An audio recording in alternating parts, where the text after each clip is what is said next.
बिस्मिल्लाहिर्रहमानिर्रहीम। रब्बि इश्रह ली सदरी वयस्सिर ली अमरी वहलुल उक़दतम मिन लिसानी यफ़क़हू क़ौली। अस्सलामु अलैकुम, मेरा नाम है ज़ीशान उस्मानी। ये वीडियो बड़ी दुखी और तल्ख़ है आज की, और मुझे पूरी उम्मीद है कि इस वीडियो को डिलीट कर दिया जाएगा। तो मेरी ये वीडियो है फ़लस्तीन से मुताल्लिक़ जितनी भी वीडियो हैं, अगर आप लोग अपने चैनल पे अपलोड करना चाहें, फेसबुक पे शेयर करना चाहें, ट्विटर पे अपलोड करना चाहें, तो मेरी तरफ़ से इजाज़त है। मैं आपको कॉपीराइट स्ट्राइक नहीं दूंगा, आप उसको शेयर कर सकते हैं। फ़लस्तीन के ऊपर रोना छोड़ दीजिए, कोई ज़रूरत नहीं है रोने की। फ़लस्तीन के ऊपर मातम करने की भी कोई ज़रूरत नहीं है। अगर रोना है तो अपने आप पर रोइए, मातम करना है तो अपने आप के ऊपर कीजिए, क्योंकि भैया आपके रोने से ना किसी के ऊपर कोई फ़र्क पड़ना नहीं है। दुनिया में रोते ही चले आ रहे हैं ना 75 साल से, तो अगले 75 साल तक और रोते रहिए, कोई फ़र्क नहीं पड़ेगा। कि दुनिया बार बार मुसलमानों को मार रही है।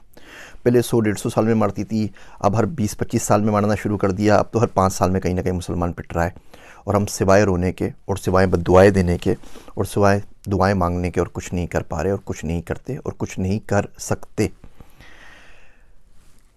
बोस्निया की वार हुई, हज़ारों लाखों लोग उजड़ गए, मारे गए 1992 के अंदर। फिर 2017 के अंदर बर्मा ने रोहिंग्या के अंदर लोगों को मार दिया, 24,000 लोगों को कत्ल कर दिया। मेरे घर में यहाँ पे जो हैंडी मैन है अमेरिका के अंदर, उसके बाप को उसके सामने ज़िबा कर दिया था। वो 10 साल का बच्चा था, और उसको बाद में पनाह भी थी तो अमेरिका ने दी, जिसको हम सुबह शाम गालियाँ देते रहते हैं। हमारे मुल्कों ने, किसी ने उस गरीब को पनाह भी नहीं दी।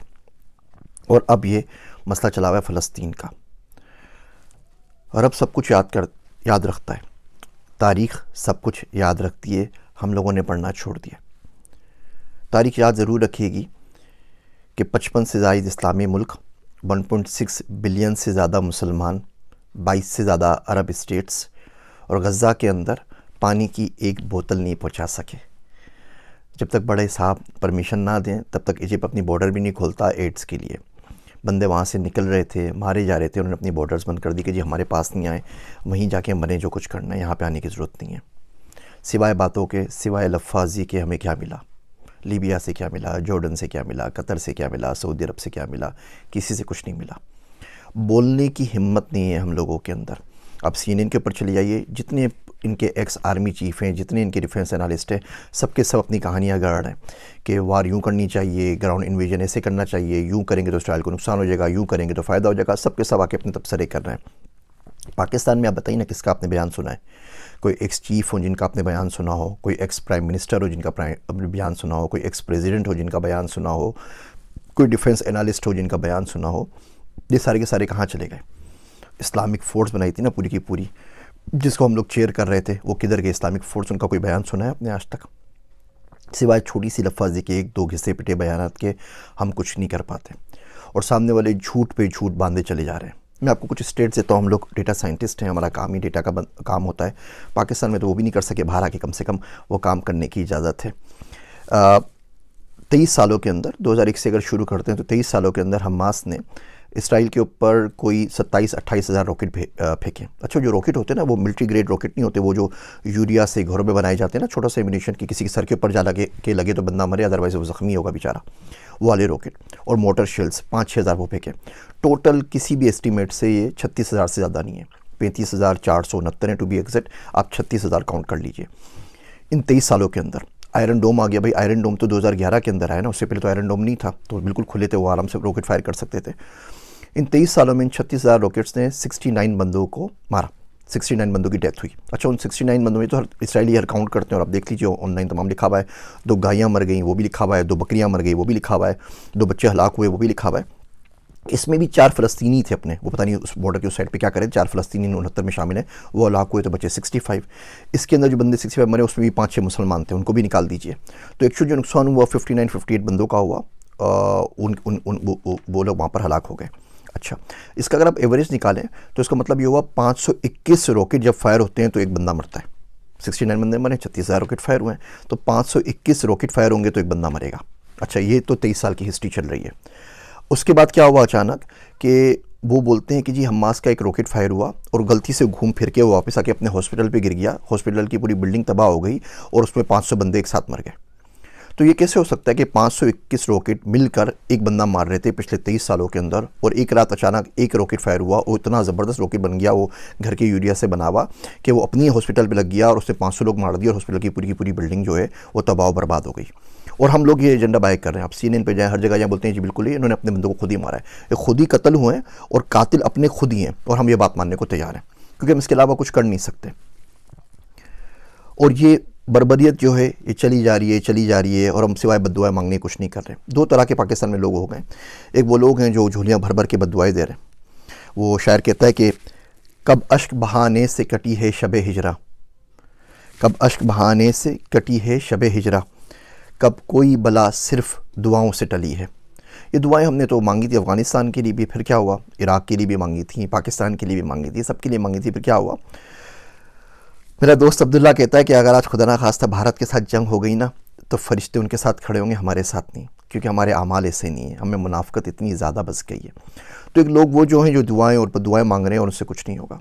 एक वो लोग हैं जो झूठी आस दे रहे हैं सिर्फ और सिर्फ अपने व्यूज़ के लिए। इराक़ में भी हुआ था, इराक़ तबाह कर देगा अमेरिका को, आप देखिए कैसे काया पलट होगी। ऐसे ही कोई ना कोई उल्लू का पट्ठा रोज़ आके वीडियो रिलीज़ कर रहा होता है और बोल रहा होता है कि हमास ये बिगाड़ देगा, हमास वो बिगाड़ देगा। 256 F-16 है उनके पास, इसराइल के पास 256। हमारे पास जो F-16 है वो एल बैंड के ऊपर नहीं चलते। वो एल बैंड पे अगर उसको जाना पड़ेगा आपको ऑफेंसिव मोड के अंदर, तो उसकी परमिशन भी आपको अमेरिका से लेनी पड़ेगी, वरना आप उड़ा के उससे डिफेंस कर सकते हैं आराम से। जो हमने खुद बनाया मुशाक वगैरह तो चल सकते हैं, F-16 नहीं चल सकते, परमिशन ऊपर से आती है। एनीवे 256 F-16 इसराइल के पास, 70 से ऊपर F-35 है। F-35 वो प्लेन है कि दुनिया के किसी भी मुल्क में जाके तबाही मचा सकता है, 160 किलोमीटर दूर से फायर कर सकता है विदाउट डिटेक्शन। उसका आपको कोई दुनिया का रेडार डिटेक्ट नहीं कर सकता। वो आए थे ना जब उसामा को मारने के लिए, तो कौन से रेडार ने आपको डिटेक्ट किया था। तो ये असल सूरत हाल है। वो बिल्कुल नेस्तो नाबूद करके चले जाएगा, दुनिया उसके साथ खड़ी हुई है और आप सिवाय अपनी लाशें दफनाने के कुछ नहीं कर सकते। और ये बद्दुआओं से काम नहीं चलता। अब करें तो करें क्या, ठीक है। देखिए पहली बात तो उस मुल्क में रहना क्यों है जो इतने कमज़ोर हैं। उस मुल्क में करना क्या है कि हम लोग 1.5 बिलियन 1.6 बिलियन मुसलमान मिलके एक पानी की बोतल गज़ा में नहीं पहुंचा सकें। मरते हुए बच्चों के पास उस मुल्क में रहना क्यों है। कुरान शरीफ में आता है ना, सूरह निसा में आप देखिए, फ़ीमा कुंतुम के तुम किस हाल में रहो, क्या करते रहो। तो लोग बोलेंगे अना मुस्तफ़ीना फ़िल अर्द, हम तो ज़मीन में बहुत कमज़ोर बना दिए गए थे। तो फरिश्ते मारेंगे, बोलेंगे अल्लाह की ज़मीन वसी नहीं थी, कहीं और निकल जाते। तो अगर आप मुल्कों में कमज़ोर हो गए जहाँ पे आपको बात करने की परमिशन नहीं है, जहाँ बोल नहीं सकते, तो किसी और मुल्क में चले जाइए, बात तो कर सकें ना। अब यहाँ राशिदा तालिब है, मिशिगन की जो कांग्रेस वूमेन है, वो एक बंदी ने अन्नी मचाई हुई ना, पूरे मुल्क के ऊपर भारी पड़ गई है, बोल बोल के पूरा मीडिया पागल हो गया, वो कुछ नहीं कर सकते क्योंकि वो अमेरिका में बैठी हुई है। यही राशिदा तालिब अगर पाकिस्तान में होती ना, तो आफिया सिद्दीकी की तरह आपके अपने बंदे उसको भर के गाड़ी में लोड करके भेज देते कि भाई इसको भी ले जाए, और बाद में फिर मातम करते रहते कि हमारी बच्ची ले गए, हमारी बच्ची ले गए, हमारी बेटी ले गए, हमारी बहू ले गए, हमारी पाकिस्तान की दुख्तर ले गए। सारी बकवास कर रहे हो तो खुद दे देते हैं। लाल मस्जिद का वाक़या हुआ था ना, तो हम में से कितने बाहर निकले थे। वो तो अपनी घर के अंदर मस्जिद थी ना इस्लामाबाद के अंदर, वहाँ भी गोलियों की बरसात हो गई थी। और ऐसे वाक़यात होते रहते हैं, कभी कोई वाक़या होता है, कभी कोई वाक़या होता है, कभी कोई वाक़या होता है। सारे वाक़यात हमारे पास होते रहते हैं और उसकी सुनगन कुछ नहीं होती। तो इस मुल्क से बाहर निकलें। मर्द का हथियार पैसा है, मर्द का जो जेवर होता है वो हथियार होता है, और आज का जो हथियार है वो पैसा है, पैसे से बड़ा नहीं है।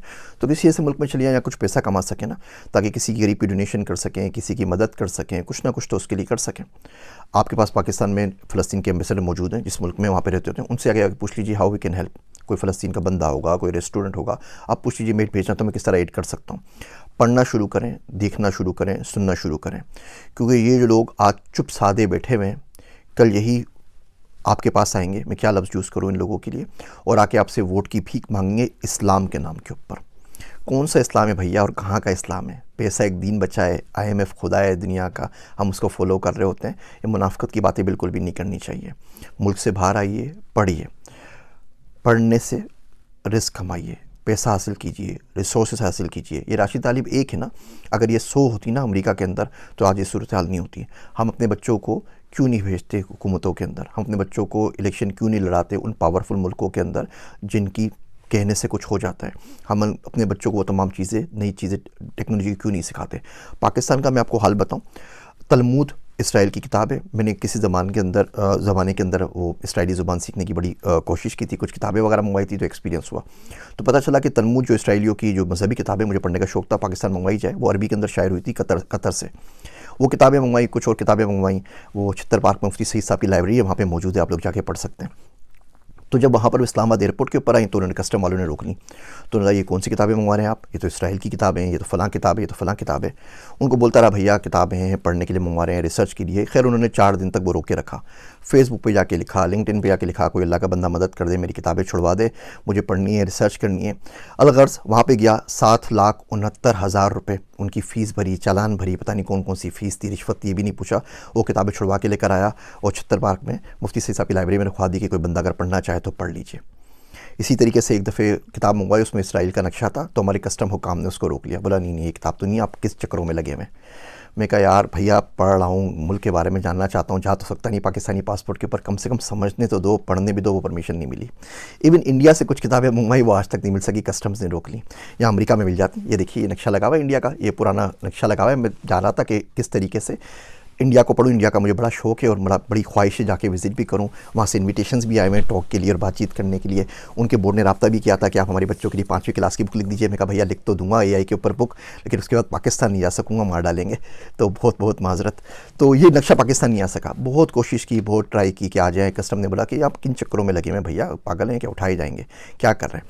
तो हम लोगों ने पढ़ना नहीं है। इसराइल 5.6% अपने बजट का, GDP का रिसर्च पे खर्च करता है, दुनिया में सबसे ज़्यादा खर्च करता है। हम पाकिस्तान में 0.01% भी खर्च नहीं करते। कोई कदर हमारी है नहीं वहाँ पर। तो जिस मुल्क में आप रिसर्च नहीं कर सकें, जिस मुल्क में आप बोल नहीं सकें, कुछ कर नहीं सकें, उसमें करना क्या है। इन वीडियोस के बाद फेसबुक भाई साहब ने मेरे बैन कर दिया है, पेज डिलीशन के लिए मार्क कर दिया है। वो कह रहे हैं 30 दिन में डिलीट कर देंगे, आपने हमारी पॉलिसी को वायलेट किया है। उन्होंने 8 अकाउंट भी बंद कर दिया है, तो उसकी वजह से हमारा गुफ्तगू भी सफ़र कर रहा है। अब बाकी चीज़ें भी जो 8 थे वो भी सफ़र कर रहे हैं। लिंक्डइन ने भी वार्निंग दे दी है। यूट्यूब भी पता नहीं कितने दिन बर्दाश्त करता है, उसके बाद ये भी बंद कर देगा। तो आप इसको शेयर करना चाहें तो मुझे कोई इतराज़ नहीं है, मैं आपको कॉपीराइट स्ट्राइक नहीं दूंगा। लेकिन भैया ये अलमिया है। अब आप बताइए इसमें आपके और मेरे रोने से क्या हो जाएगा। हाँ, रो के दुआ मांगे, उससे इंशाल्लाह ताला अल्लाह हो सकता है कोई सबील करे और आपके दिल में डाल दे कि इंसान का बच्चा कैसे बनना है और दुनिया के अंदर पावर कैसे हासिल करनी है, दुनिया के अंदर रिसोर्सेज कैसे हासिल करनी है। वो पर्सनल फाइनेंस पे आपको मैं किस्तें बनाऊंगा तो आपको दिखाऊंगा कि आप गुर्बत को तोड़ के मिलियनेयर कम से कम बनने की कोशिश कैसे कर सकते हैं। वादा तो नहीं, लेकिन कोशिश कैसे कर सकते हैं। भैया पढ़ना शुरू करें, लोगों को देखना शुरू करें, कौन क्या बोल रहा है और क्या नहीं बोल रहा, और इसको याद रखिए। ये जितने भी आपके पास आ रही ना वीडियोस फ़लस्तीन की, व्हाट्सएप पे आती हैं, फेसबुक पे आती हैं, लिंक पे, इसको ज़्यादा से ज़्यादा शेयर करें ताकि आपकी मेमोरी में कुछ अरसे तक तो बाकी रहे ना कि हम लोगों के साथ क्या और कब हुआ था। और ये बात याद रखिएगा कि 55 इस्लामिक मुल्क, 1.6 बिलियन मुसलमान गज़ा के अंदर मरते हुए बच्चों के लिए पानी की एक बोतल नहीं भेज सके। मेरे वास्ते दुआ कीजिएगा। मैं हूँ आप सबका ज़ीशान उस्मानी।